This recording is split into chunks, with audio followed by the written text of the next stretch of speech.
Welcome back to Mr. Golda's shop class. Today we're going to be making, as an extra project, this cool little metal pencil box. You'll get to use some of the metal bending tools and cutting tools, as well as the drills and files, and hopefully when you're done, your project will look something like this. We're going to start with two pieces of 15 by 20 centimeter steel plate. One of them is going to become the two sides, and the other one is going to be the base of the pencil box. One of the pieces is going to be the main base of the pencil box. This requires 4 folds. 2 where we're going to fold it right over to 180 degrees along the top so we don't have a sharp edge, and 2 90-degree folds to turn it into that box shape. We're going to do these on the break. First, we are going to measure our 4 fold lines on our piece of plate. The first thing I did actually was measure a center line. Then the fold lines are 1/2 centimeter from each edge and 3.5 centimeters from each edge. So there we are with our 5 lines. This is a center line that we measured off, and then these are going to be our fold lines here, here, here, and here. Let's go use the break.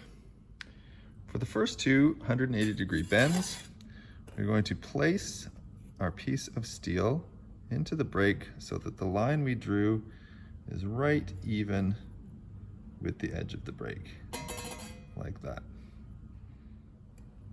We then grab the brake handle, pull up, make sure we're still in the right place with our line, and fold that over as far as you can put it. Bring it back, then lay the piece on top here, pull the brake all the way over, and squish that down. So our fold is all the way over. We now have our 2 edges folded over so that the top edge of the box is not going to be sharp. Now it's time to do these 2 90-degree bends. Place your piece back into the break, right on the line there. Pull up and just fold to 90 degrees. Stop there. Back down, flip it over to the other side. Same process. Make sure it's straight. 90 degrees. There's our box. Next, grab one of the photocopied template pieces and cut the template out with scissors. You're going to trace the template, these are the 2 ends of our little box, onto one of the pieces of metal. One will go like this, and the other one will go like this. Use the bottom edge against the edge of the metal, which gives you a nice straight edge and is one less cut you have to make. I'm just using a fine tip Sharpie and holding that template with my hand so that I get the general outline. Next, you're going to draw the bend lines. The lines that we're going to bend go from here to here. You can see the fold over lines on the template. So you're just recreating those lines on here. So you just put from corner to corner there. Draw a line. Same thing on the other side. Draw a line across the bottom.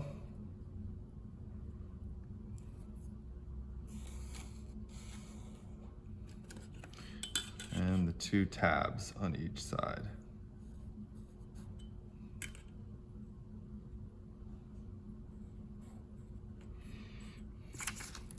We're also going to draw some straight cut lines where we're going to use the shear to cut these out into 2 pieces that we can manage. That is a straight cut line, and same along the other side. We're essentially making 2 triangles. If you see the original design, that's what we're recreating. Same thing goes for the other one. Trace those shear cut lines to create the triangle.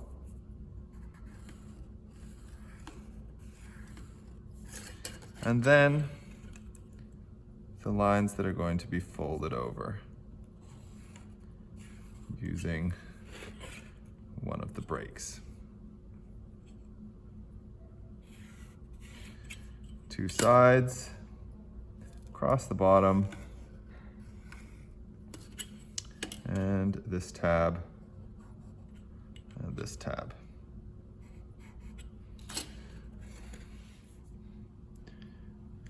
After we've done those lines, we're going to draw a few little circles just in the middle here. You can measure these if you like, but as long as they're fairly close to the middle, that's good enough.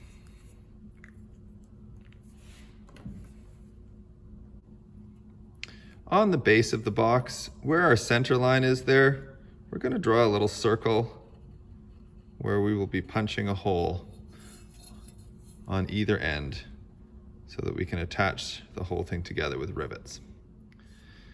Using the Whitney punch, we're just going to punch out all of those holes that we just drew. Here we go. Lift up the handle, bring it down so the punch head is right on the circle you drew. Push the handle down, bring it up. Next one, bring it up. This one here.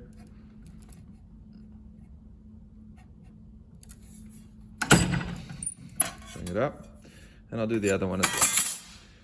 These ones here.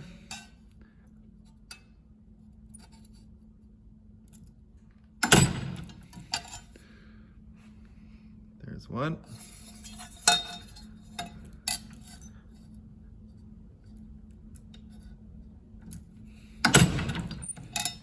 And there's two. Now that our two end pieces are all drawn out, we've got our bend lines, we've got our holes punched, we're going to come over to the jump shear to cut these long straight lines so that we end up with two triangles. To use the jump shear, we're just going to place our piece of metal in here, and we're going to look down through this little crack, and you'll be able to see the line show up.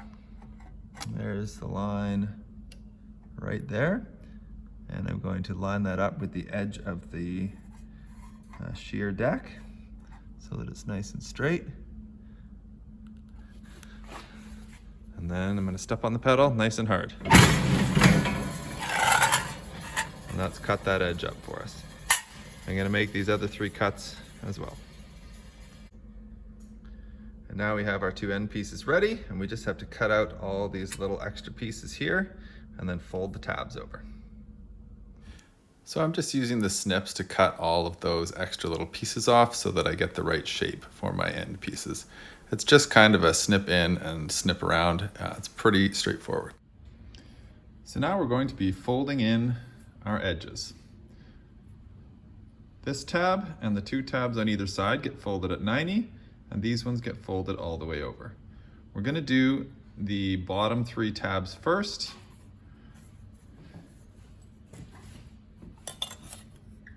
Place it in, up to 90, place the other side in, up to 90, place the bottom in, up to 90,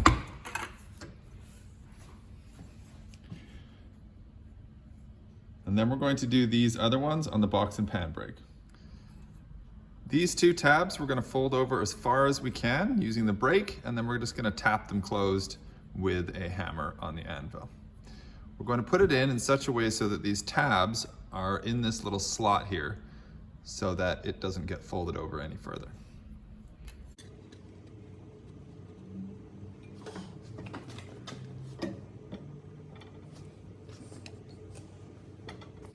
One.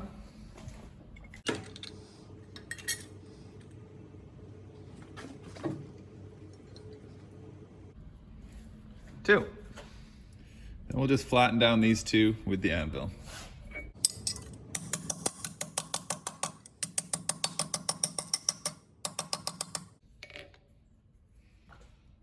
Just like that. After you've done both sides, we're going to assemble it with one end in each side. The small tabs go on the outside, and the bottom tab goes on the inside. This particular box. If you've made it in such a way so that those other tabs fit on the inside, that's fine. We're going to mark and drill a hole here and there at both ends, and here on both sides, and then install some rivets. We're just going to make a little indentation there with a punch, and then we're going to drill that through with the drill.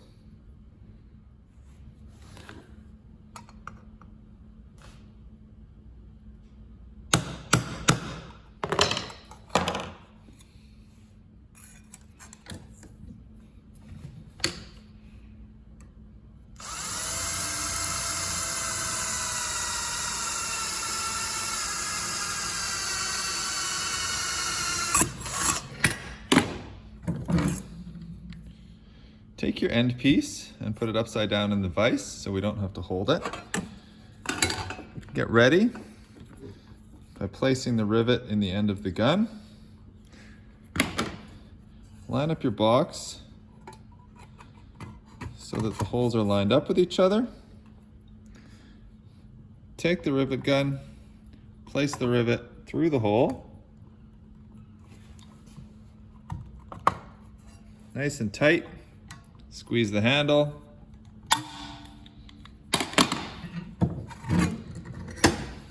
And there we go. Now we just have to do the rivets on the four corners. I'm going to put this in the vise, drill the holes, and then put a rivet in each corner. I just have the whole box in the vise here, and I'm just drilling and putting the rivet in, drilling, putting the rivet in, and then flipping it over, and we're done pretty quick. The final step now is just to cut a piece of doweling for the distance across here, and then attach it. We're going to cut the doweling the same distance as across the bottom of the box, which is 20 centimeters. That's what we're going to cut at. We're just going to place the handle in place.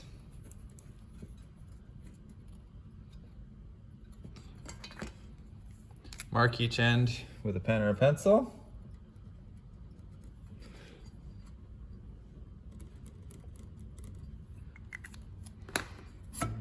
We'll take it over and drill it. We're just drilling a hole in the end. And keep in mind that this is not necessarily going to be in the middle of the piece of doweling. Based on the top of the circle of the end of the box, we want the metal to be within the wood, and so that we're not going to cut ourselves. So this one's actually just a little off center.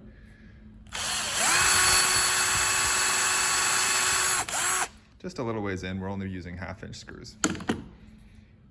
And screw it in place.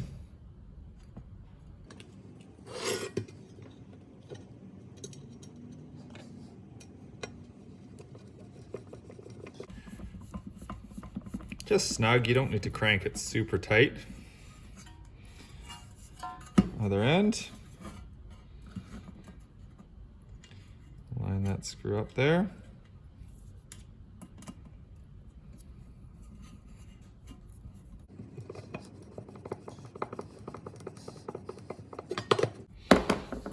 And there's our little pencil box. Now, I would recommend taking a file and filing anywhere where you feel like there are any kind of burrs or sharp edges poking out. But overall, there we are. On to the next one.